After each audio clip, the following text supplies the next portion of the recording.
This is CBC Here and Now.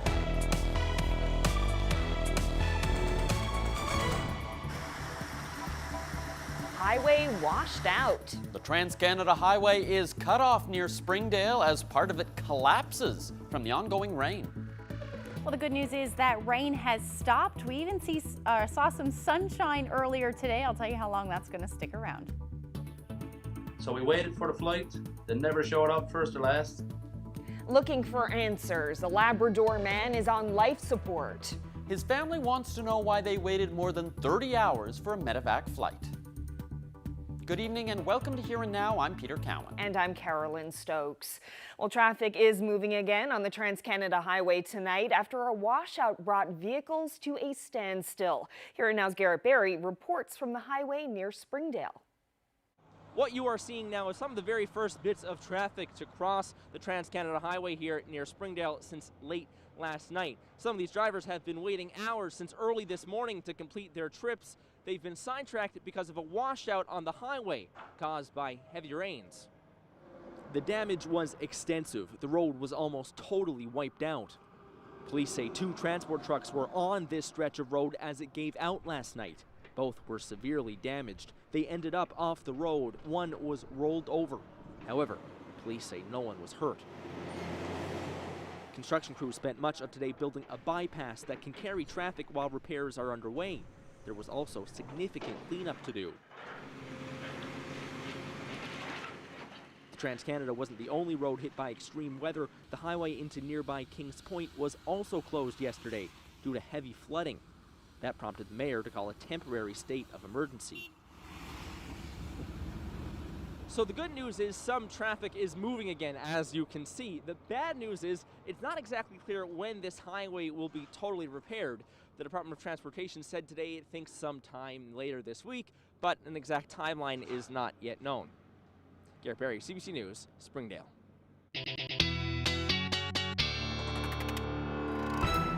Well, taking a look at some of the rainfall totals over the last 108 hours in Springdale, we saw 72 millimeters of rain, 68 in Lassie, and then as you head further east, we get into those hundreds of millimeters, 156 in Goobies, and then we've got 134 millimeters of rain fell in St. John's, like I said, over the last 138 hours, but we saw the sun today. Finally, a little bit of a break. That area of low pressure sat a little bit further south than it looked like it was going to yesterday, allowing that ridge of high pressure to dominate. And so we did see some dry air over the ocean, and that led to some clear breaks earlier today. That rain has kept to the southern portion of the Avalon. We'll likely see some rain or some showers as we head through the next couple of hours, certainly to the overnight, but I'll get into those details coming up. Thanks, Ashley. A man from southern Labrador says their father is on life support at the Health Sciences Centre after an ordeal where he was waiting for an air ambulance. Howard Russell waited for nearly 36 hours. Now his family is speaking out, saying this could have been avoided. Here Now's Heather Gillis has that story. In 2017, Cliff Russell voted to resettle from Williams Harbour for better access to health care, for his parents' sake. Getting up in age, for their health and everything, is definitely better to be closer somewhere that they can, you know, if they need a medical emergency, they can jump in a vehicle or at least there's a nurse or something close by. Fast forward 3.5 years, Cliff's father, Howard Russell, known as Hob, found himself in that medical emergency Cliff had worried about. The 73-year-old has a complex medical history: diabetes, congestive heart failure, and poor kidney function. You know, he's not a healthy man. Around 9 Friday morning, Hob went to the nursing station in Port Hope Simpson, where they resettled. Russell says the community's lone nurse called for a medevac, but it never arrived on Friday, leaving his father waiting for about 30 hours on an exam bed at the clinic. The hospital was full in Goose Bay, full in St. Anthony, which St. Anthony is only 20 minutes away, but they couldn't bring him there. So they decided to bring him to Lab City. So we waited for the flight. They never showed up, first or last. Around 6 Friday evening, Russell says they were notified the medevac wasn't coming because their flight time was up. There should never be an issue of, you know, oh, their flight time is up, they can't come now, because medical emergencies don't just happen from Monday to Friday, 9 to 5. The family was also told hospitals in Happy Valley, Goose Bay, and St. Anthony were full, so Russell couldn't be medevaced to either of them. They asked for search and rescue and the Coast Guard, but the family says those calls were denied. On Saturday, his father was taken to Fort Hope by ambulance, but the family says a Twin Otter medevac couldn't take him from there to Lab City because he was too sick. So the family says he was driven to Blanc-Sablon, where he was medevaced to the Health Sciences Center in St. John's around 7 Saturday evening. This is all just crazy. This is what we got to go through to get someone out. You basically got to, if you get sick on the coast, they just don't care. Now the family says Russell is on life support and was septic from his infection. They say they're frustrated and something needs to be done about the medevac system. We deserve to be treated fairly around here and get some medical care. The couple reached out to Labrador Affairs Minister Lisa Dempster for help, who in an email said she can't talk about individual circumstances. But I can say unequivocally a review of existing healthcare delivery in Labrador is at the top of my priority list. We can do better, and we must do better, she wrote. In a statement, Labrador Grenfell Health says they take concerns seriously and investigate concerns around care. Eastern Health, which runs the provincial air ambulance service, says medevacs can be delayed for weather and for rest periods for the air team, which are mandatory by Transport Canada. They say medevacs are arranged once a bed is available and the receiving facility arrives, they're ready for the transfer. Still, the family wants better medevac access for Labradorians. He knew his health, his health was declined over the years, and it was figured he was closer to a clinic. It would have a better chance if he ever got sick, and he got sick, and this is a better chance. We're on news. Russell says he also had an aunt and uncle pass away after delays in receiving medical care, waiting for a medevac. The family says this whole situation with their father could have been avoided if a medevac had just shown up earlier. Heather Gillis, CBC News, St. John's. So what was the issue? Well, we reached out to Health Minister John Haggie, who says weather was a big reason for the delay. He calls it a sad situation that they'll review, but he also blames operational issues with Labrador Grenfell Health. Weather was a factor in this particular case. By the time a recognition was there that the individual needed to go to St. John's, icing prevented anything flying in that area. And the patient was then moved to another location where there was medical care and also an airstrip that didn't have an icing problem.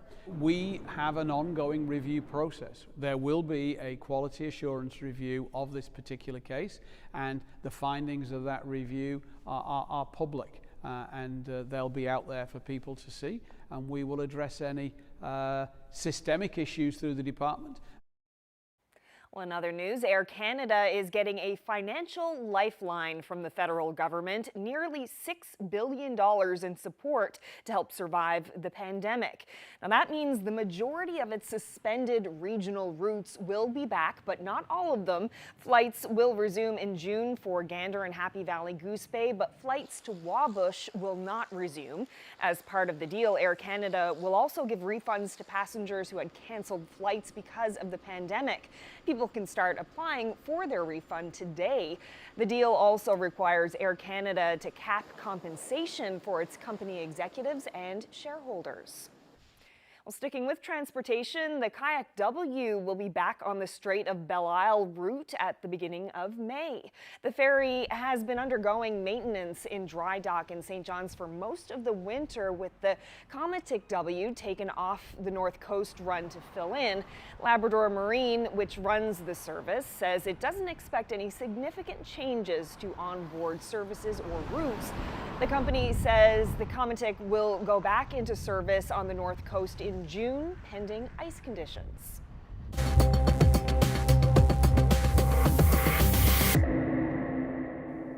The Atlantic bubble is going to be delayed. The 4 Canadian premiers are expected to meet this evening, but sources say the premiers are now looking at May 3rd as the new date that the bubble could open. The Premier of Prince Edward Island said today that things aren't going their way and all signs are pointing to the need for a delay. Dennis King says he had great optimism a few weeks ago, but the situation in Canada is changing and it's worrisome. One of the issues is the recent outbreak in New Brunswick. Some areas are locked down as COVID variants have been spreading. There are currently 145 active cases in New Brunswick. Nova Scotia now has 46 active cases, 7 in PEI and 11 in this province. The PEI Premier says the provinces don't want to open up unless they can all do it together. It's difficult to do one without the others, and our preference remains an Atlantic bubble when it's safe to do so, and as soon as it's safe to do so. And but as I say, if this grinds on longer because of the situation with cases across the region and the country, we'll try to reevaluate then. But right now, our goal would be travel within an Atlantic bubble, including all 4 provinces. Well, as I just mentioned, there are 11 active cases here. That's because of one new case announced today. That new case is a girl under the age of 20. It's a close contact of a previous case, and it's in the Western region. There is still one case in Western with an unknown source, and there's also a case in Eastern where the investigation into the source is still underway.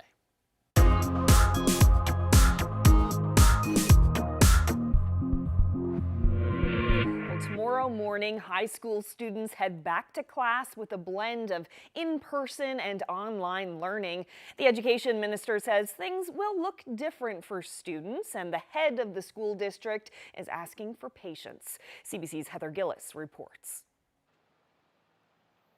About half of high school students in the province will be back in the classroom tomorrow morning, while the other half will go back to school online. They'll alternate. It's called a modified scenario 2. The education minister says it'll see students learning 5 days a week instead of half-time, like was in the original back-to-school plan.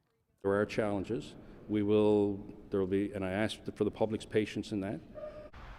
On February 9th, high schools in the metro area closed because of a COVID-19 variant outbreak. By the following week, all schools in the province had closed and moved to online learning. While K-9 students returned to school a month ago, most high school students stayed online. Today and yesterday, teachers were given professional learning days to prep for this blended model. Teacher might start a lesson, introduce a topic, and then there's activity within the room that occurs on that same topic. Simultaneously at home, there could be students interacting in groups or individually within a Google Suite setting. Stack says the blended learning model won't double teachers' work because it's still up to teachers what happens online. We're also, as I said before, going to rely on teachers and their discretion as about how much time they will spend online interfacing and how much time there will be asynchronous activity at home. But there's no intent to double the workload. High school students will have to wear a mask in the classroom, and with just over 2 months left to the school year, both Stack and the education minister are urging students to practice proper public health guidelines after the school bell rings as well, to keep everyone safe. We can control what happens within the schools, but there's an individual responsibility outside the school setting to practice protocols as well. Heather Gillis, CBC News, St. John's. Well, to the Supreme Court now, where the NDP's request for a recount in the district of St. John's East Kitty-Vitty was heard today.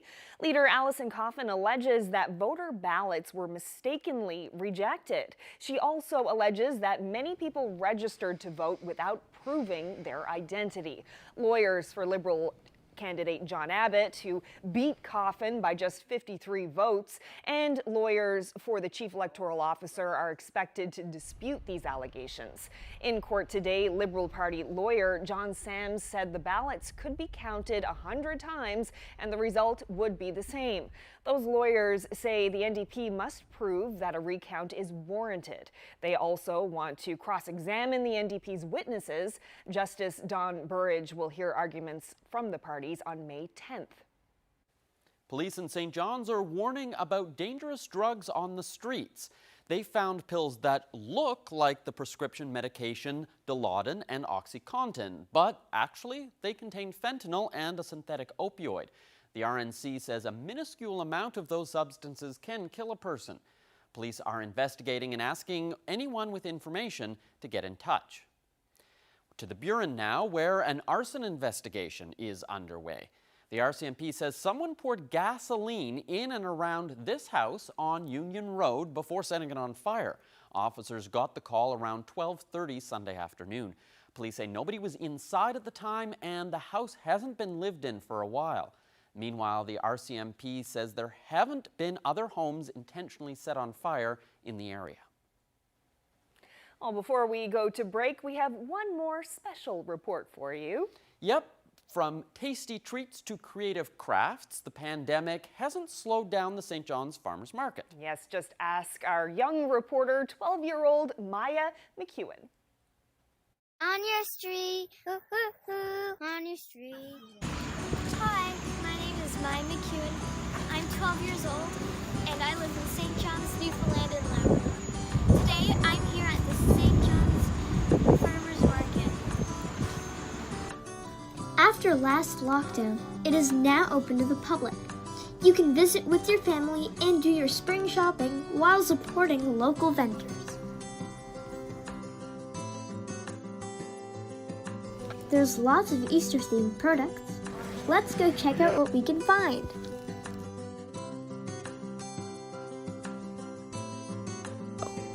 Follow me over to Stefan Handmade Embroidery that has some beautiful products.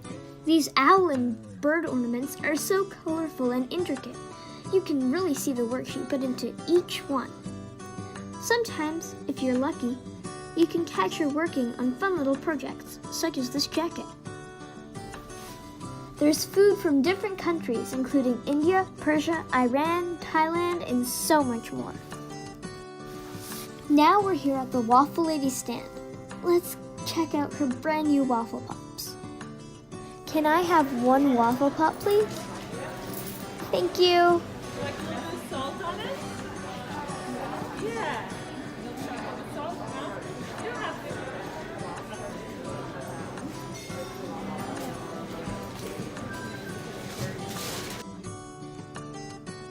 That looks so good. Thank you.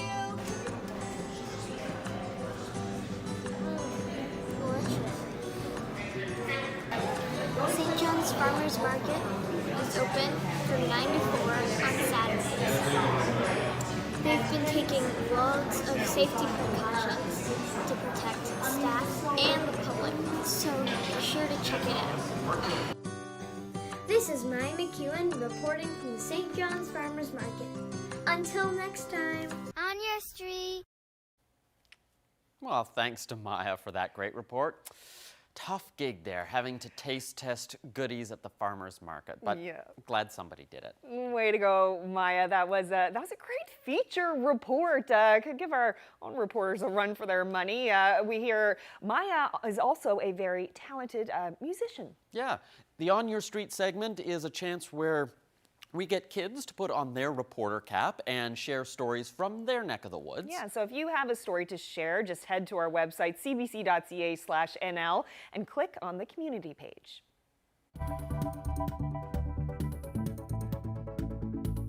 I just wanted to get across the message of diversity because there's so many types of racism, so I wanted to try to cover as many as I could.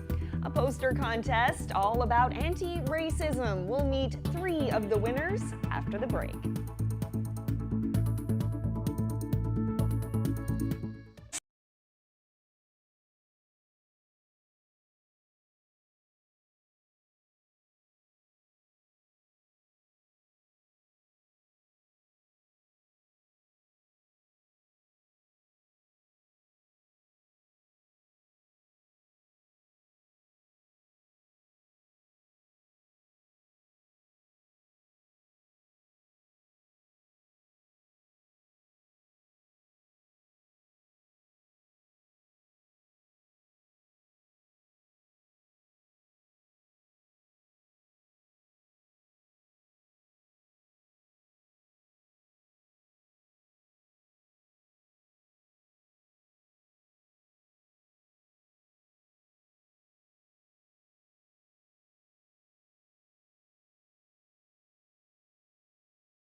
This weather update is brought to you by the Healthcare Foundation Home Lottery. Order tickets now at hcfhomelottery.ca.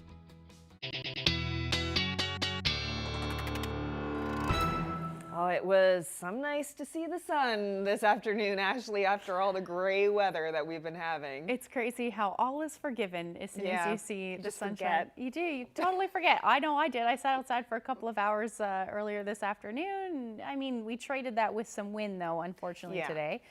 But we don't have anything to complain about. Let's just say that. Let's take a look at the temperatures today. It was a little bit cool, about 5 degrees in St. John's. And then we've got similar temperatures as you head towards Central. Corner Brook as well only reached a high near 5, and then 10 in Stephenville, the warm spot. Again, the Rec House at 13 degrees today.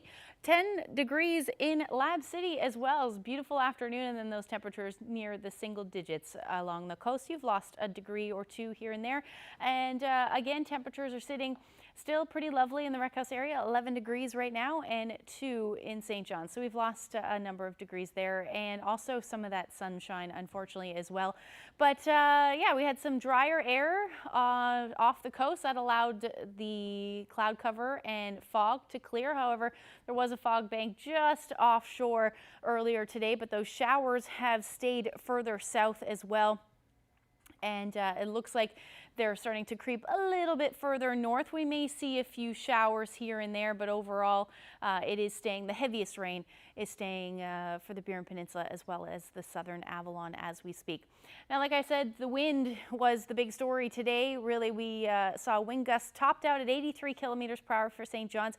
And along the south coast, Allen's Island, which is just on the southern portion of the Burin Peninsula, 134 kilometer per hour wind gusts earlier today. Those wind warnings still very much in place from the southern Avalon through to Burgeo, expecting that to end within the next couple of hours as those winds start to die down as we head towards midnight. Should be back down below warning criteria, anywhere from 50 to 70 kilometers per hour. Might see some windy gusts up through Bonavista as we head into the early morning hours, but overall those winds should ease as we head through the day tomorrow as well. We may see a few gusts early on in the day, and then sitting anywhere from 30 to 50 kilometers per hour across the island. Not a whole lot of wind to speak of for the northern peninsula. Taking a look at the future tracker, we see not a whole lot happening up across Labrador, just some cloudy periods, and the rain, like I said, should stay to the south and then eventually taper off altogether as we head into the overnight hours. However, we're still in that easterly flow. Fog patches more than likely, along with some drizzle. Not really showing up on, we don't normally see that drizzle show up on the future tracker, but we will see that risk as we head through the overnight tonight areas through Central, as you see some cooler temperatures. That may be some freezing drizzle, but as we head into the early morning hours, we should actually see that the skies clear out for the majority of Central as well as the west and north. Taking a look at the temperatures for tonight, like I said, hovering in and around 0, maybe a few degrees below, so we may even see some flurries or freezing drizzle in play, but overall not a whole lot going on tonight. Northeasterlies about 30 to 50 kilometers per hour through the overnight, and across Labrador just partly to mostly cloudy skies. Not a whole lot of wind to speak of, anywhere from -2 to -6. Now for tomorrow, first half of the day, it looks beautiful. We should see plenty of sunshine to start, likely staying cloudy in the east as well as the Burin Peninsula, and then we'll see that risk of some fog patches continuing as well as some drizzle as we head into the afternoon, as we head towards Central, West and North, and the Southwest. Looks like it's going to stay beautiful tomorrow. Plenty of sunshine up across Labrador as well, maybe a few flurries to the north, and then you'll see your clouds on the increase as we head through the day on Wednesday into the early morning hours on Thursday. Taking a look at the forecast, beautiful temperatures for the West Coast, 10, 11, 12 degrees for most of you. As you head towards Central, a little cooler into the single digits, and then same thing for the Avalon. We should hover around 2 degrees through the day for St. John's. And again, those winds out of the northeast again, but going to bring some more moisture with that, so that's why we're going to see some periods of drizzle as well as some fog, and the winds generally 20 to as much as 40 kilometers per hour gusting. So not nearly as windy as it was today. Up across Labrador, beautiful day, 9 degrees for Lab City. Same thing for Happy Valley, Goose Bay, plenty of sunshine. And like I said, some flurries may move in for you, for Nain, at least northern areas, north coastal areas, as we head into the evening hours. And your temperatures will be hovering around 6 degrees in Cartwright and plenty of sunshine. So that's your forecast for tomorrow. As we look ahead, we do have some more unsettled weather in the forecast, maybe a little bit of a warm up, but I'll get into those details coming up. Thanks, Ashley. Well, a local community group teamed up with the English and French school districts for a project that asked students to think about racism. Hundreds of students entered a poster contest where they expressed their views on racism through artwork. This afternoon, I spoke with the first place winners in 3 of the age groups and heard from one of the organizers, Loydetta Quaco of the group Sharing Our Cultures. Have a look. We wanted to be proactive and wanted to be intentional about it as well. And to give young people an opportunity to think through their own attitudes, to think through what are their perspectives, and to see what they can do, what message they can give about anti-racism. And so that's why we launched this particular initiative. Hi, my name is Annie Walsh, and this is my poster. I tried to be as original as possible. And I drew a girl who's side on with all these flags in the background. And it says, "Where I come from doesn't define me." And I just wanted to get across the message of diversity because there's so many types of racism. So I wanted to try to cover as many as I could. I hope people see it and learn to be more accepting and understanding. We know that racism exists in their schools and in their community and in this province. And but we also know that no one is born a racist. So where do they actually learn? It's a learned behavior, it's a learned attitude. Where do they learn it? At home, at school, in the community, and the media? So this was to give them an opportunity to think about it. Hi, my name is Karen Corcoran, and this is my poster. I got the idea because it's 4 girls, and they're all different skin colors and races or whatever. So I got the idea because it represents the message really well. Well, I'm only from a small community, so I don't see much racism firsthand, but from the media and social media, all that kind of stuff, I can really see that it's a big problem. People my age will be the people of the future. We're gonna grow up and teach people our age then, when we're older, all this stuff. So I think that if we get a head start on it and learn about it and do stuff like this, it'll be really good for what's coming in the future. So Sharing Our Cultures, our vision is to provide a platform or spaces for the voices, histories, cultures, experiences of children and youth from diverse cultural backgrounds to be heard, seen, and valued. And we know that there has been a number of cases where racism has been an issue, either in the schools or in the community or other parts of the world. And we wanted to have young people talking about it. Hi, my name is Kyla Mar, and this is my poster. My poster is puzzle pieces with skin tones, and in the middle it says, "We are all pieces of a beautiful puzzle," and it has rainbow hearts by it. I got the idea from puzzle because it's for autism, and then skin colors are for racism, and then the rainbow hearts are for gay people and stuff. The message in the middle, it's basically everybody is beautiful and we all fit together.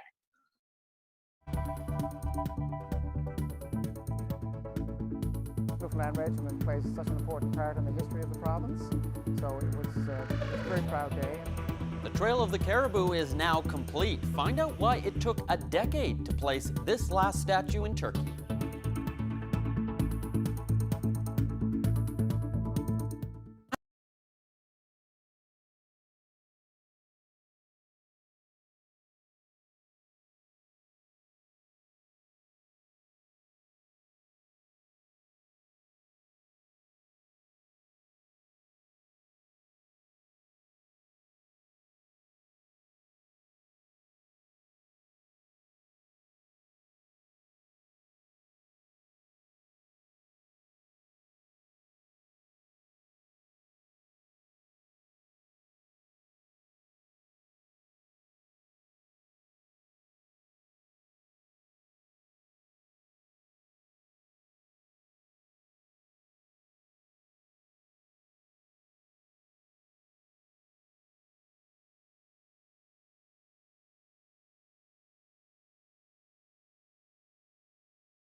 The Trail of the Caribou is finally finished. A bronze statue like this one is now in place in Gallipoli, the last spot to mark where the Royal Newfoundland Regiment fought during the First World War. It's been quite a process to get that in place. Ron Penny is past chair of the Royal Newfoundland Regiment Advisory Committee, and he's been involved in this now for almost a decade. So what was it like for you seeing those photos of that caribou finally in place? Oh, it was just such a wonderful moment and a very proud day for the regiment. And of course, the Royal Newfoundland Regiment plays such an important part in the history of the province. So it was a very proud day. And for me personally, my great uncle, Josiah Penny from Carbonear, fought with the regiment at Gallipoli. Unfortunately, he was lost at Beaumont Hamel and with no known grave, and his name is on the Beaumont Hamel plaques. Why did it take a decade in order to do something that seems fairly simple, put a statue in place in a spot? The big hurdle that we had to get over was the fact that the government of Turkey had a policy that there were going to be no more monuments at the Gallipoli Peninsula. So with the help of the government of Newfoundland, particularly former speakers Tom Osborne and Perry Trimper, we were successful in getting the government of Turkey to change its policy. And I should also mention the former ambassador to Canada, Ambassador Unel, who, when he was appointed as ambassador, he made a point of coming to Newfoundland as his first place in Canada that he visited because he knew about the historical connection. So he played a very important role in getting the government of Turkey to change their mind. And of course, as I say, the government of Newfoundland really advocated and supported the project. What did the government of Newfoundland have to agree to? I guess this is a bit of an exchange. They're going to get a statue here in exchange for the statue there. So what can we expect to see from that? Yeah, so part of this, the deal or the agreement was reciprocity with the government of Turkey. And they wanted to place a sculpture in St. John's. And I asked the city of St. John's to provide a space, which they did, at the boulevard in the Trail of the Caribou Park. So that sculpture, I think, has been done, but it's not yet been created. But there is a plaque at the place where the city of St. John's has agreed to place the sculpture. So what will it be like for you to be there and actually get to see it? Oh, well, I've been there twice, and I've been there on the 100th anniversary of the landing of the regiment. So to finally go back and see the culmination of a project that I and others have worked so hard on for the last 10 years will just be absolutely amazing. So I'm really looking forward to it. What sort of message do you hope people take away when they go and visit? Many of the visitors won't be Newfoundlanders, but to see that monument there, what do you hope they get from it? Well, the Gallipoli Peninsula is very important to the people of Turkey because that's where Ataturk started his career, and of course he was the founder of modern Turkey. So it's very important for them, so they have all kinds of monuments and a lot of people visit there. So we have storyboards there which are in English, French of course, and Turkish to explain the role of the regiment. And of course, a lot of visitors come, particularly from New Zealand and Australia, go to visit the site. And so these visitors will also learn about the role of the regiment, which in fact was the only regiment from North America to fight in Gallipoli. And it was the first engagement for the regiment as well. So it's a very important thing. So I think and our monument is different because, of course, it features a caribou, which is native to Newfoundland, and it's a symbol of the regiment. So it's a very different kind of memorial, which I think may have played a part in the agreement of the government of Turkey to allow us to place the monument there in the first place. Ron Penny, congratulations on getting this project finished, and thanks for speaking with me. Thank you very much, Peter. Well, as I mentioned earlier, the federal government is giving Air Canada up to $5.9 billion. In exchange, the troubled airline will restore flights on almost all suspended regional routes. It will also refund customers whose flights were canceled last year because of the COVID-19 pandemic. Prime Minister Justin Trudeau explained the government's decision today. Anyone who's seen the endless miles of wheat and canola as they drive across the country can tell you just how big Canada is. In a country like ours, air travel is an essential service. About $1.4 billion has been set aside for the airline to process and issue refunds to customers starting this month. It's agreed to several other stipulations, including an agreement to cap compensation for company executives at $1 million per year. Air Canada said it would maintain its workforce at current levels. It has almost 15,000 Canadian employees, which is less than half the workforce it had when the pandemic started.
Well, food on the north coast of Labrador can be really expensive, sometimes double and triple the price. Photographer Dawn Winters offsets the cost by hunting and foraging.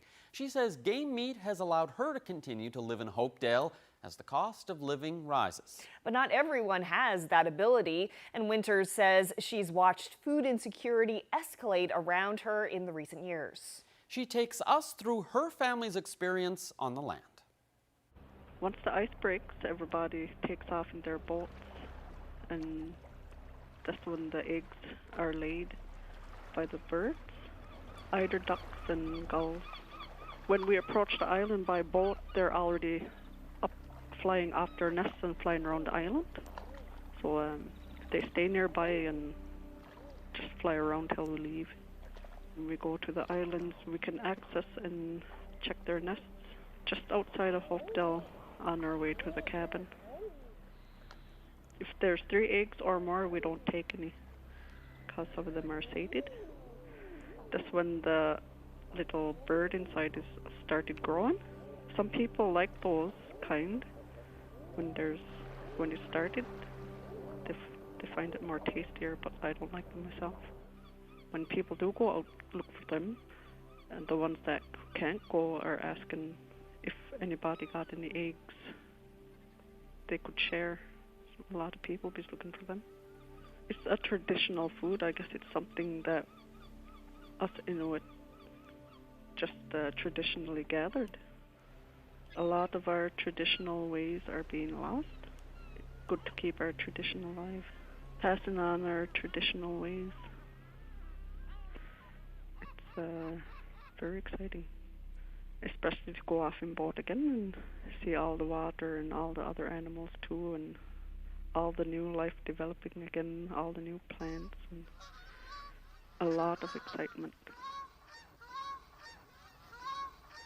In the springtime, we'll go somewhere ideal for the geese to land, where it's open water. So there's a blind set up there, and we'll wait there and see if it's there every year. Year after year, it's going to be there still the same usually, but sometimes people will make it better or change it to their own liking. So when the geese come into land, we'll stand up from that and shoot at the geese.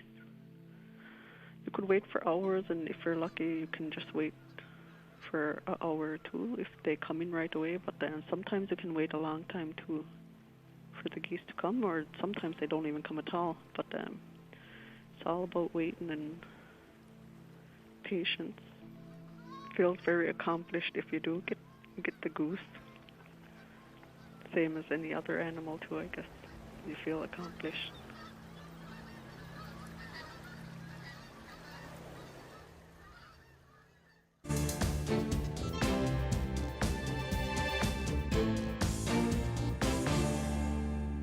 Canadian business giant Galen Weston has died at the age of 80.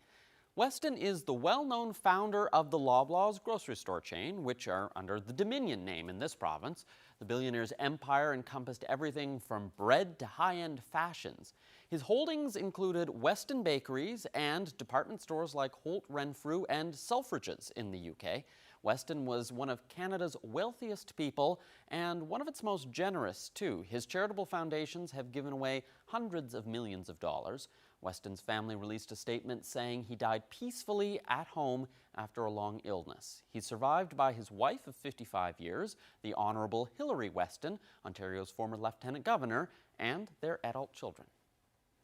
Well, at a news conference today, Prime Minister Justin Trudeau addressed the latest surge in COVID-19 cases. He said the situation is extremely serious, and he urged Canadians to follow public health orders. Canada's Chief Public Health Officer painted a stark picture of the pandemic situation in this country.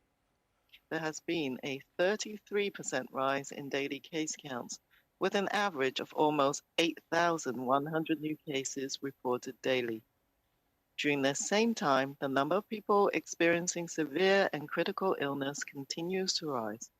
On average, over 3,000 people with COVID-19 were being treated in our hospitals each day, representing a 29% increase over last week. Tam says an average of 970 people have been in intensive care units over the last week. The previous high was 880 in mid-January. A Quebec woman has become the first person in Canada to develop a blood clot after getting the Oxford Astrazeneca vaccine. She got a dose that was produced at a facility in India. The woman, whose age has not been revealed, has received treatment for the condition and is now recovering at home. More than 700,000 doses of AstraZeneca vaccine have been administered in Canada. Health officials are describing this recent incident as a very rare event and insist the risks of the vaccine still outweigh the benefits. Well, health authorities in the United States are now recommending a pause in the use of the Johnson & Johnson COVID-19 vaccine. They say there could be a risk of blood clots. Canada's first shipments of the vaccine are slated to arrive later this month, and now there is a lot of uncertainty about its potential use here. Maybe before this vaccine lands on our doorstep, we will have some modified guidance as to who should get this and who should avoid this. Health Canada has asked Johnson & Johnson to provide information on cases of blood clotting. Almost 7 million doses of the company's vaccine have been administered in the U.S. Few side effects have been reported, but the Centers for Disease Control and Prevention and the FDA are investigating unusual clots in 6 women between the ages of 18 and 48. Well, of course, during the pandemic, many seniors in long-term care had been cut off from the outside world, and perhaps that's why a weekly newspaper has been so well received at a residence in Toronto. The paper is all about the adventures and observations of a toddler the seniors have never met. Here's a familiar face. Jacob Barker reports. Meet Edison Thiessen. So Mr. Edison is very adventurous. Loves to run and dance and climb and play. He makes jokes and he makes us laugh. Here at his home in Ruthven with Mom and Dad, his adventures and observations travel by way of a newsletter to Chartwell Avondale retirement residence in Toronto. The author of Fridays with Edison is actually his mother, but from the perspective of her 2-year-old. We basically talk about everything from little stuff like our garden and the garlic that is growing up in it, or different things that we see when the seasons change. Like Halloween was a big deal around here, so we would talk about that. Hi, Chrissy. Thiessen came up with the idea together through daily conversations with her lifelong friend from high school who works at the home, a way to help seniors in the early days of the pandemic after family visits were restricted. It weighed on my heart seeing how this was impacting them. Kelton says updates from her friend about Edison would help her feel better. Anytime I was feeling down, if I thought about Edison or I saw a photo, I'm just like, oh my goodness, he elevates you. Issues have come out nearly every week since last May and create a lot of excitement at the home. We would put up a sign saying Fridays with Edison is in. Residents would snatch it up, and the conversation would be, lunch and dinner conversations would be driven by Fridays with Edison. I have something on my iPad called Notes. Some have even connected with Edison directly by mail, becoming pen pals. It will positively impact him in the future when he can learn that he's been part of this story. He can actually have this tangible record of his upbringing. The hope is, once it's safe, Edison can visit Chartwell Avondale, so residents there can finally meet the boy behind the newsletter. Jacob Barker, CBC News, Ruthven.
Ashley is back with a look at the long range. So, any sunshine in our future? Not really. It is going to stay unsettled for the next couple of days. Some areas are going to see sunshine for sure, like we have been seeing. Let's take a look at the future tracker.